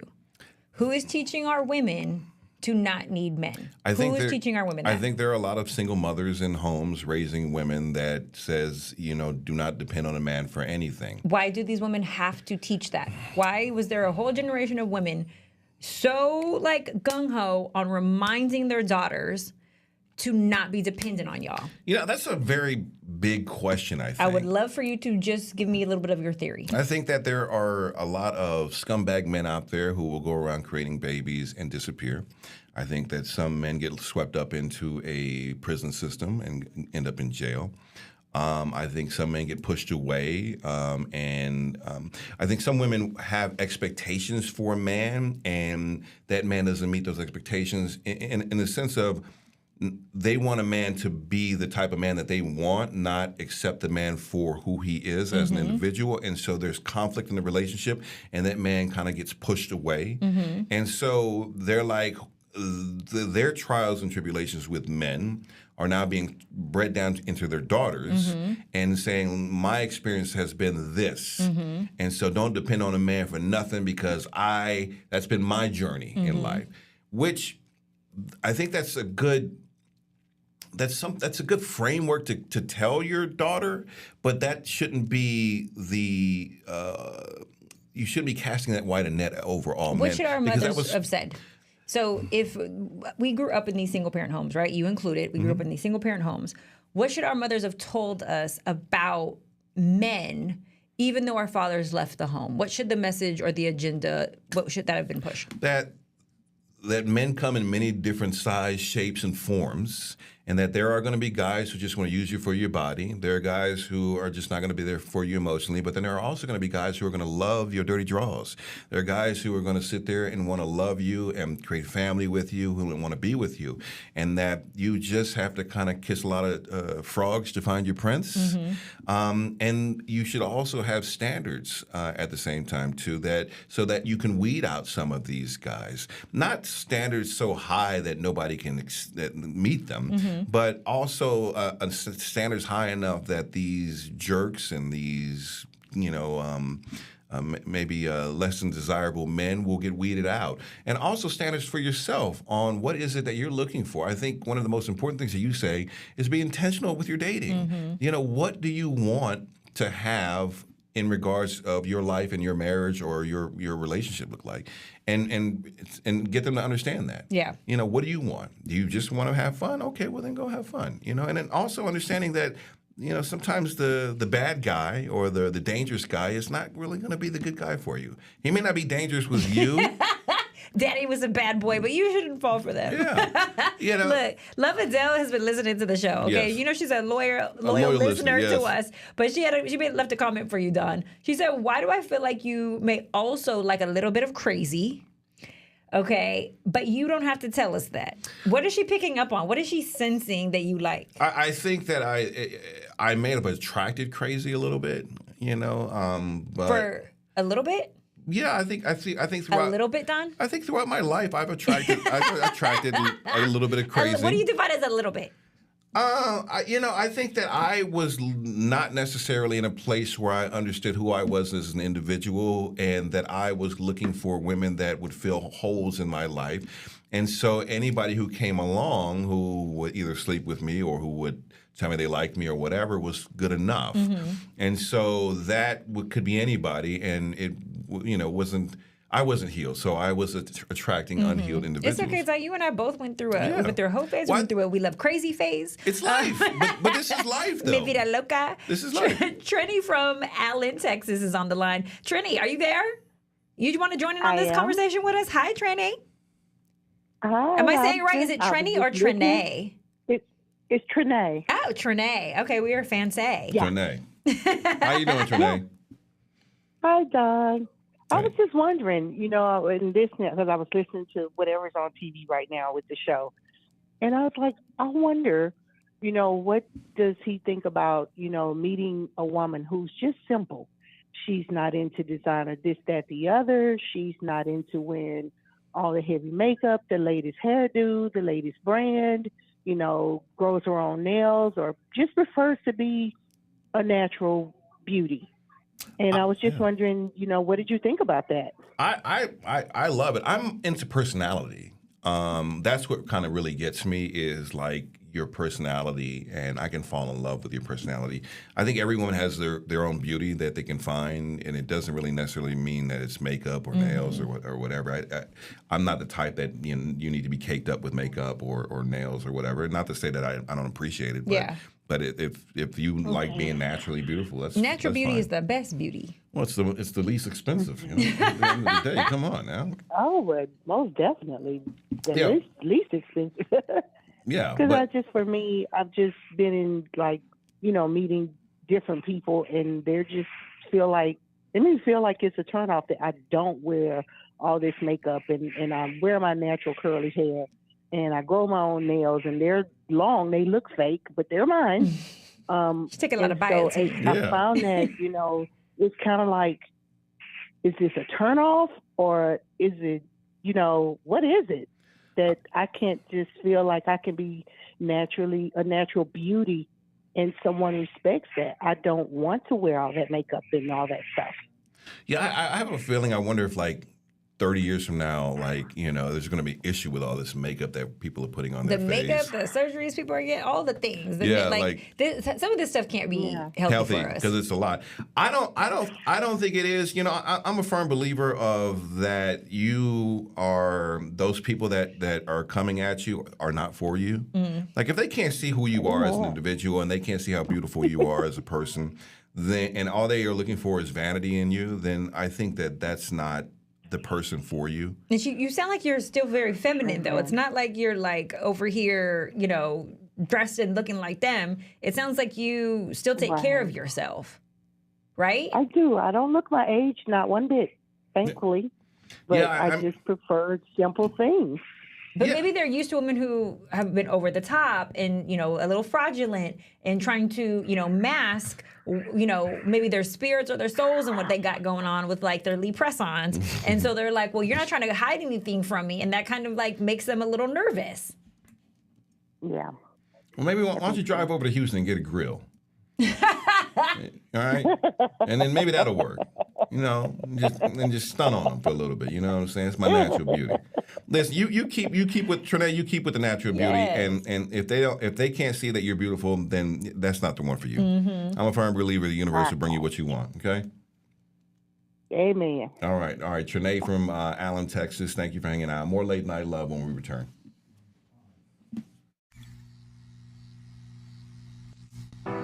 Hey, it's your girl, Carolina Sanchez, and The Nightcap is the late night show where no topic is off limits. Join me as we dive into the wild world of relationships, sex, and everything in between.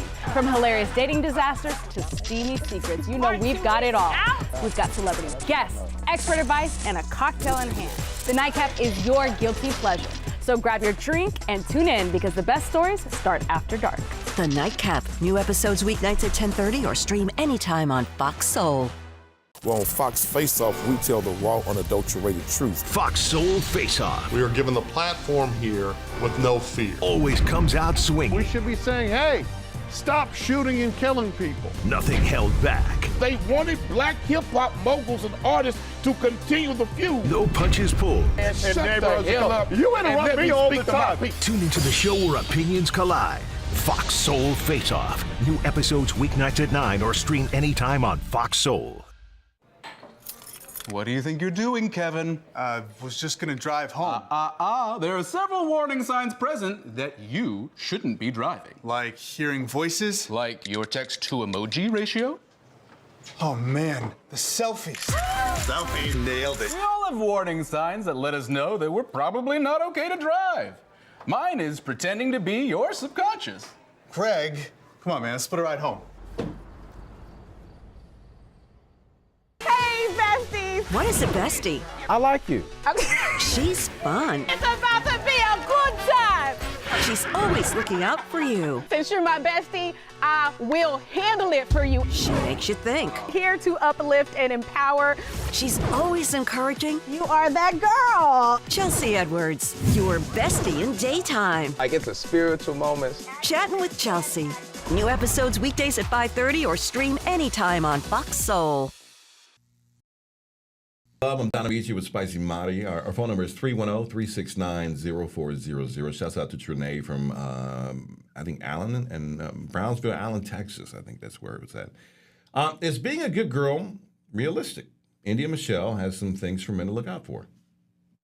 Not all men do this, but sometimes y'all have this unrealistic expectations of what a good woman is. Like, she has to have two bodies, and one of them is including you. Matter of fact, she's a virgin. She don't go nowhere. She has no friends. And it's like, sir, be freaking for real.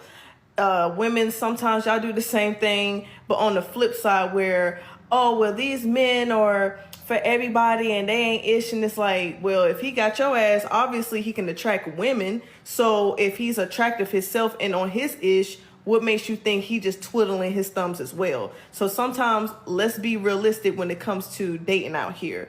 But fellas, for the sake of time, I can give you 3 on how to spot a fake good girl, because there are women who try to overplay the good girl role.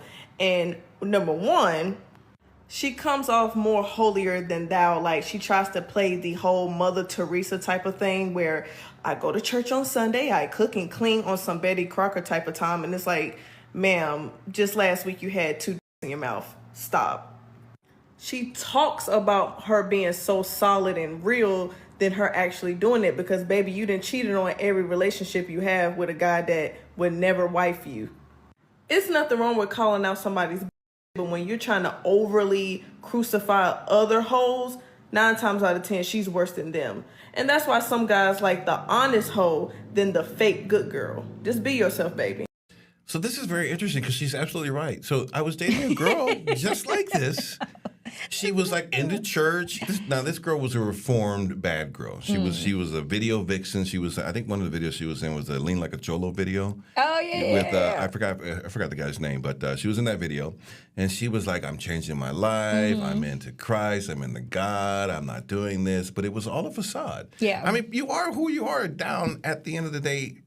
At life, be who you are, and if you want to fix these things, work on them over time. You don't have to present this whole new brand that I think people are so used to. Like, now they project this image that is not realistic, and a lot of people can't live up to it. And that's why I also think that when you start to get to try to know people, they don't want to let you behind, and you can't be authentic. They don't want to be authentic with you, because once you start getting a peek behind the curtain of their life, you're like, oh, you're not who you really are on social media. Are they not who they are telling you that they are, or they have not yet become who they want to be? Because oftentimes, and we see this often with maybe women who are reformed, right? They're like, okay, I'm detoxing. I'm not in my whole season anymore.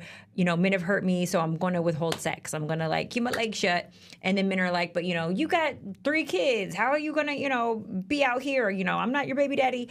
And they expect women to now like compromise their standards because they're at a certain point in their life or they have a history in the past.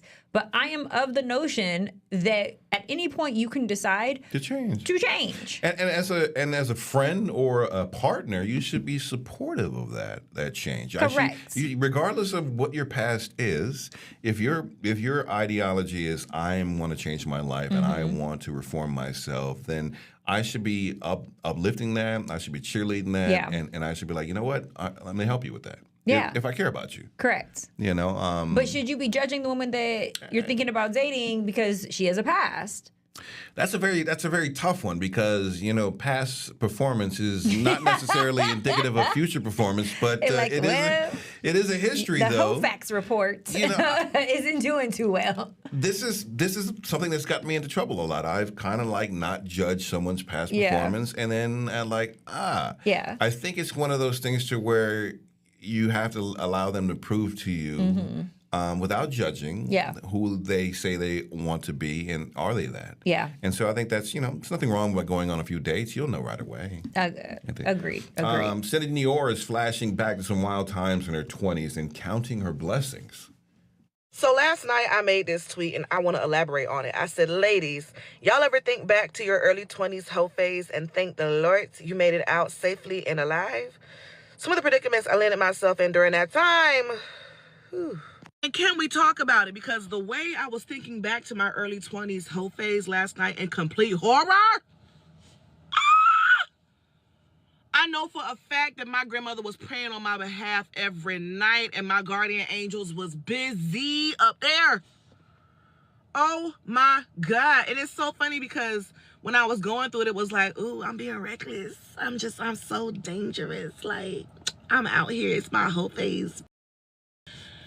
You didn't know them people. Oh, they didn't know you.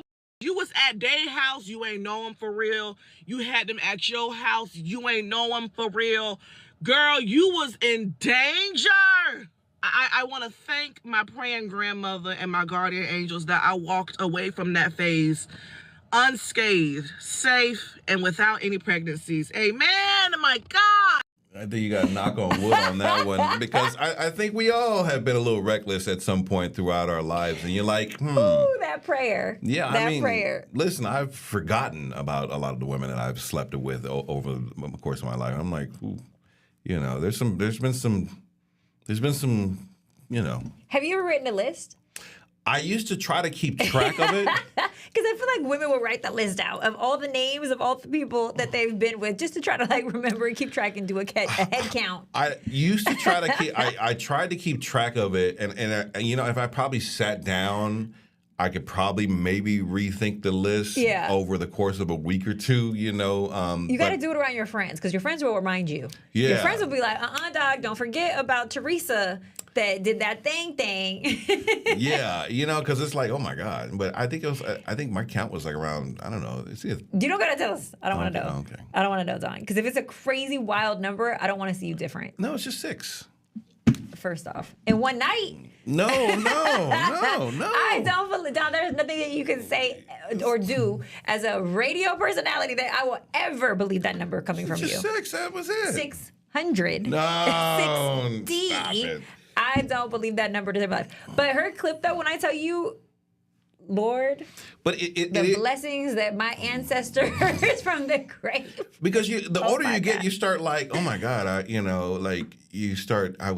there's bodily fluids going on. The predicaments, okay? If you knew, and I'm so grateful that social media wasn't around during my Miami days, the things that we were doing, we thought it was so cute to be like with, these famous dudes in the strip club having a good time. Like these men could have killed us. We were just letting them make it rain on us. And we were like, ooh, we're in a music video almost. And they could have killed us. And you don't even know what's going on. Look, we thought we were being cute, and I'm just like, oh, we made it out of that season. We made it out of that season. I guess it is a different time nowadays, But you do got to thank your blessings that you weren't so reckless that you. What? Because I'm like, I have no STDs, no. I got one kid. and I married his mother. Like, you know, I've been reckless, you know, out there. You got her pregnant, but then you married her. So Yes. it's almost as if, you know, you try to make right of it. You wind up finding out that you really couldn't make the marriage work, but you did try to do the commendable thing. And I feel like that's your true heart compass right there. Yeah, I mean, my son, he's the greatest gift I never asked for, you know? And so I love that, especially now that he's an adult, I'm so proud of him, you know? It's just like, wow. But going through that, it was very hard, you know? But it was, sometimes, you know, there are bigger things that play in life for you. But it was a very interesting number of years.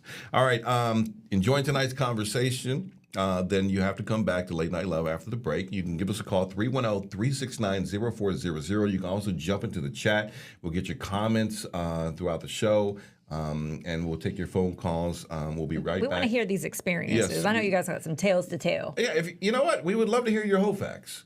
All right? 310-369-0400. Did you make it out alive? All right? More Late Night Love when we come forward. I wonder if you know that I want the best for you. But how long will you fight solo? I wonder if you know that we can get help. Not wondering anymore. Love, your mind.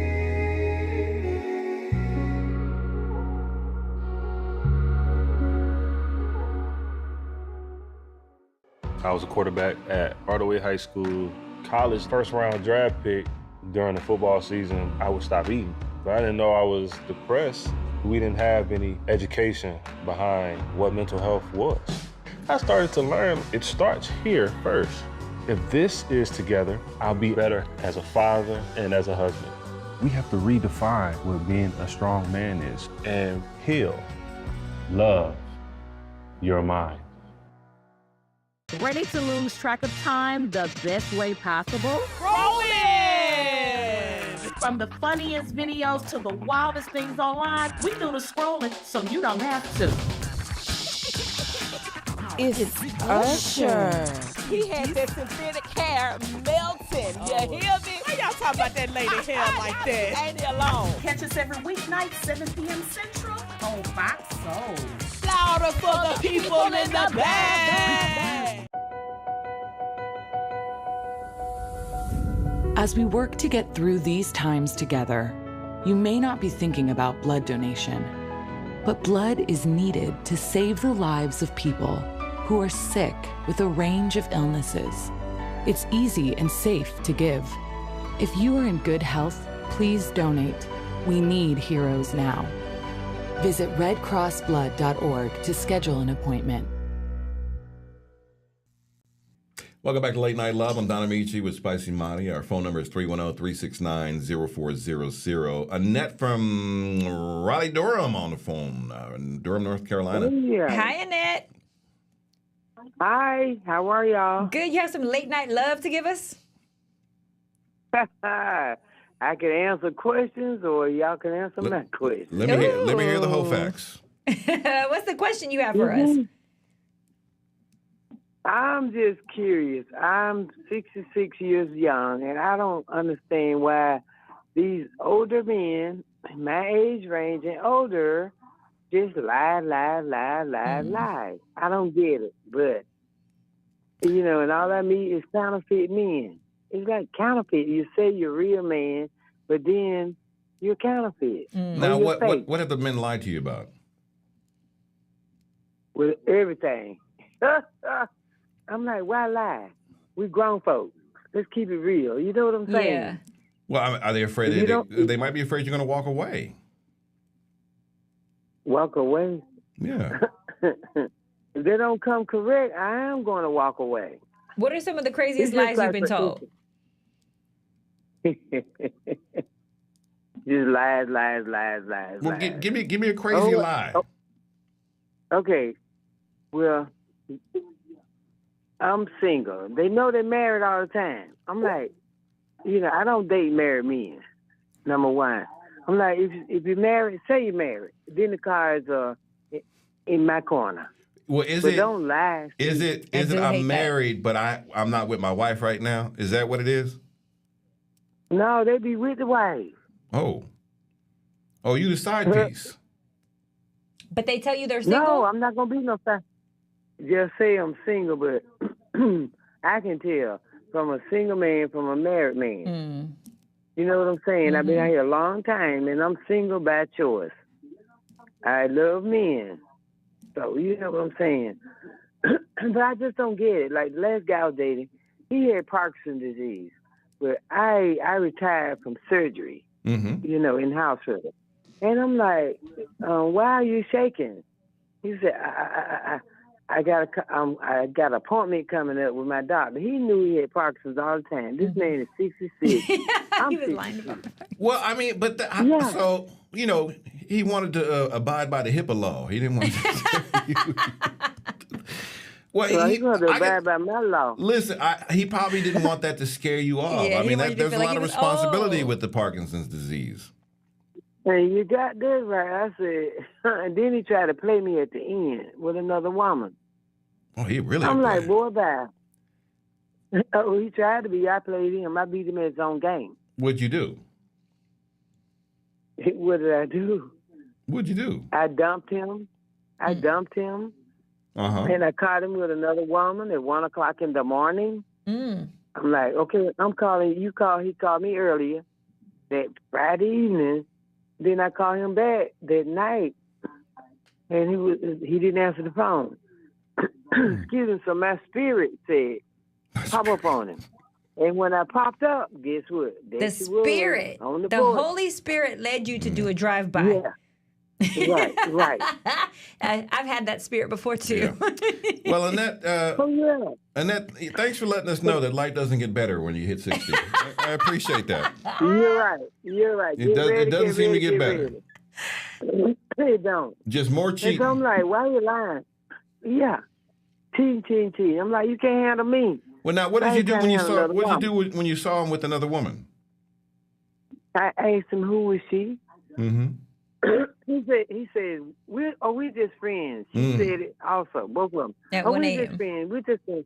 At 1 o'clock in the morning, and I told him we just got back together 4 days ago. So, boy, bye. You didn't give him. Maybe he was trying to end that relationship.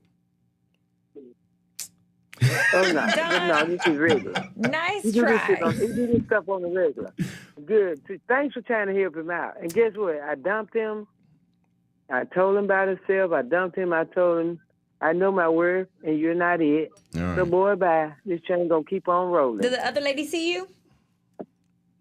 Oh yeah, we introduced ourselves. She complimented me, and I complimented her because she was attractive. I'm attractive. Okay, she was she was in her 50s, and she was in her 50s, and I'm 66. He's 66.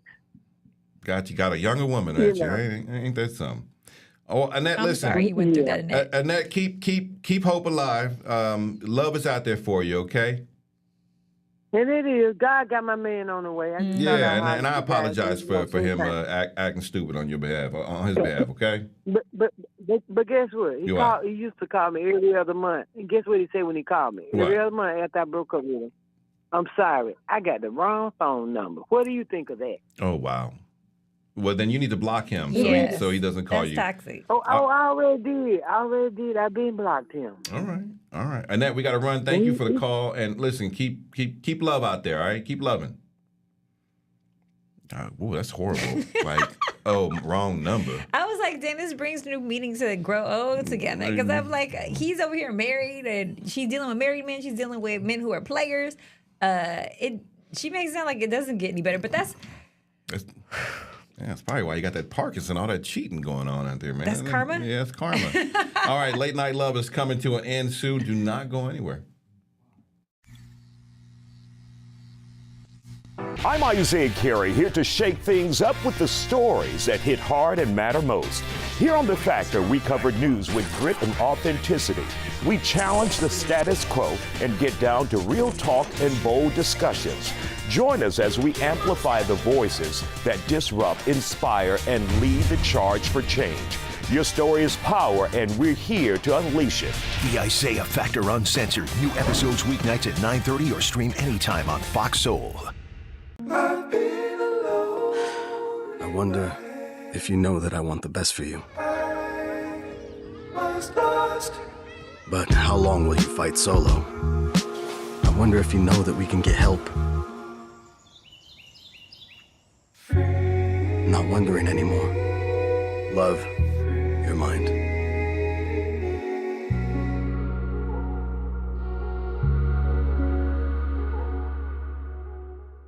Hey, besties! What is a bestie? I like you. She's fun. It's about to be a good time! She's always looking out for you. Since you're my bestie, I will handle it for you. She makes you think. Here to uplift and empower. She's always encouraging. You are that girl. Chelsea Edwards, your bestie in daytime. I get the spiritual moments. Chatting with Chelsea. New episodes weekdays at 5:30 or stream anytime on Fox Soul. I was a quarterback at Hardaway High School. College first round draft pick. During the football season, I would stop eating. But I didn't know I was depressed. We didn't have any education behind what mental health was. I started to learn it starts here first. If this is together, I'll be better as a father and as a husband. We have to redefine what being a strong man is and heal, love your mind. Welcome back to Late Night Love. I'm Donna Meachie with Spicy Marty. Our phone number right there on the screen is 310-369-0400. Ridian from Maryland is on the line. Ridian, what's going on? Hi, Ridian. Good evening. How are you all? Oh, good. We are blessed. How are you doing, Ridian? I'm fine. Thank you for asking. So I'm going to make it quick. I love the fact that you all are talking about what you're talking about. And again, congratulations on the show. Let me stick that in there. I think you all are great. Thank you, Ridian. That's what's up. Already affirming us. You started this conversation good. Yeah. Yeah, we need this right now, and I'm so glad that you all are the ones doing it. So I'm a hurry. So we're talking about the whole phase, and I'm a seasoned caller. So after my whole phase, I married a preacher at a young age. So I was a preacher's wife. That didn't work. Lord rest his soul. He's no longer here. I eventually married again. So I've been married twice. My second husband was a horror. The only thing I want to say for young women going through the whole phase, or if they're just coming out of it, is take your time. And when you meet a man, you have to value yourself long enough for him to grow into the man that he needs to be so that he knows what he wants. Because after the whole phase, we fall into this dating and getting married and meeting the wrong people and making all these mistakes. So I just want to save as many people as possible from so many mistakes. We got to wait until people get to know themselves. We got to be willing to be friends, and sex is a spiritual connection. So we got to value that more. Sex is sacred, and we don't act like it. I'm with you on that. What age do you think you should get married at? I would say I don't think a human being should get married before the age of 40. What? We 40? So when should people start having kids? Right, yeah. Yeah, and I get that. So I could say 35. Listen, it is horrible when it doesn't work. I've been divorced twice. The feeling that I had when I realized that this wasn't my person, and I have 2 children with someone that's not my person. So now when I meet my person has to deal with this connection that I have with someone that wasn't my person, and what I have to go through with that family and still building something new with the new person that probably is my person. And I just wish I didn't create so much mess before I got to my person. I'm with my person now. Thank you, Lord. Oh, yay. Congratulations. Well, thank you for the reading. I want to thank you for the advice, and I'm glad you found love. I appreciate that. Yes. Testimony over here. Yeah. Take your time. Thank you so much. Yeah, take your time and do it right. Thank you, Riddy, and I appreciate the love, and thank you for watching. I appreciate it. The last laugh is coming up. You're here to check it out when Late Night Love continues.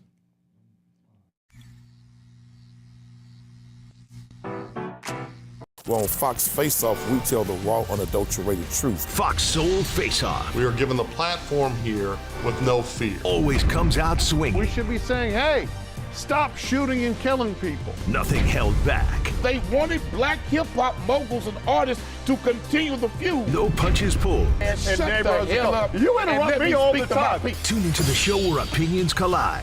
Fox Soul Face Off. New episodes weeknights at 9 or stream anytime on Fox Soul. Ready to lose track of time the best way possible? Rolling! From the funniest videos to the wildest things online, we do the scrolling so you don't have to. It's Usher. He had that synthetic hair melting. You hear me? Why y'all talking about that lady hair like that? Ain't he alone? Catch us every weeknight, 7 p.m. Central on Fox Soul. Louder for the people in the back. Hey, it's your girl Carolina Sanchez, and the Nightcap is the late night show where no topic is off limits. Join me as we dive into the wild world of relationships, sex, and everything in between. From hilarious dating disasters to steamy secrets, you know we've got it all. We've got celebrity guests, expert advice, and a cocktail in hand. The Nightcap is your guilty pleasure. So grab your drink and tune in because the best stories start after dark. The Nightcap. New episodes weeknights at 10:30 or stream anytime on Fox Soul. I wonder if you know that I want the best for you. But how long will you fight solo? I wonder if you know that we can get help. Not wondering anymore. Love, your mind.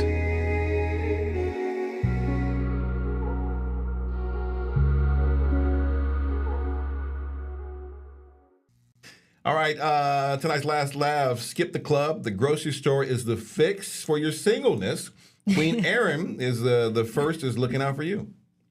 Ladies, forget the club. I'm going to tell you where you're going to find your man at. I'm going to tell you where your man is at. He's at the grocery store. He's down to the Kroger's, okay? Let me tell you something. Forget the club. You don't want no man that's addicted to that nightlife. It ain't nothing worse than freshly divorced men that's out here hurt and on the prowl looking for some ass. Absolutely not. Let me tell you where you want to go. It's Kroger. You want to go early in the morning, but pretty much any time of day, you're going to see some men in there and they going to be shopping. They shopping. And you can end up in the cart, huh? And it's easy. You can see what kind of car they drove up in. That's one thing. And you can tell if they married because if their wife sent them to the store, they going to be walking around with a little list and looking confused. They might ask you where something is because they don't know. Some lady done sent them here. You could go ahead and stay away from them if you want to. But the single men is at the store because they got to come do the shopping themselves.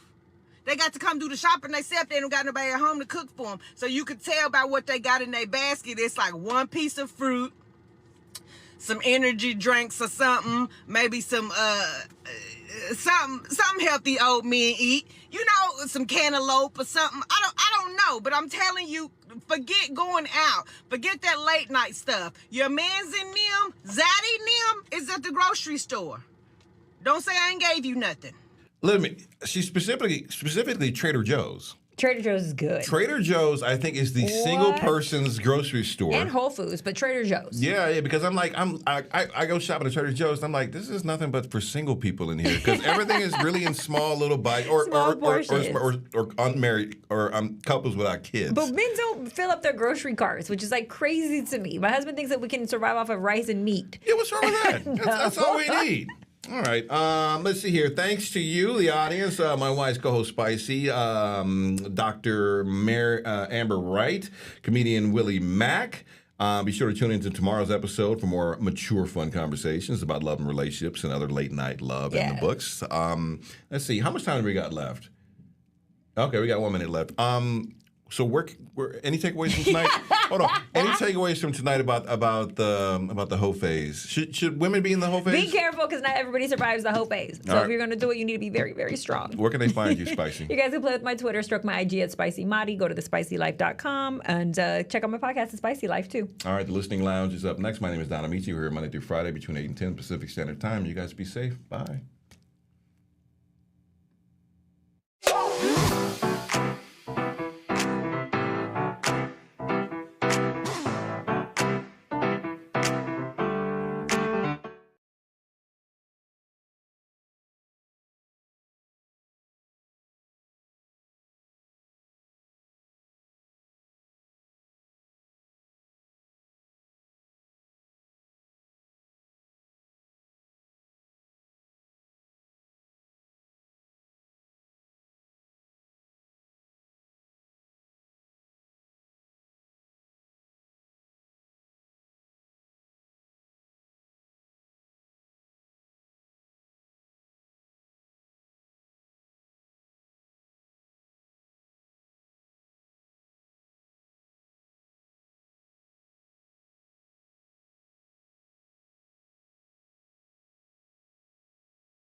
Welcome to Fox Soul's The Listening Lounge, where you come to find all your favorite new audiobooks that will leave you inspired and wanting more. I'm your host, Derica Abraham.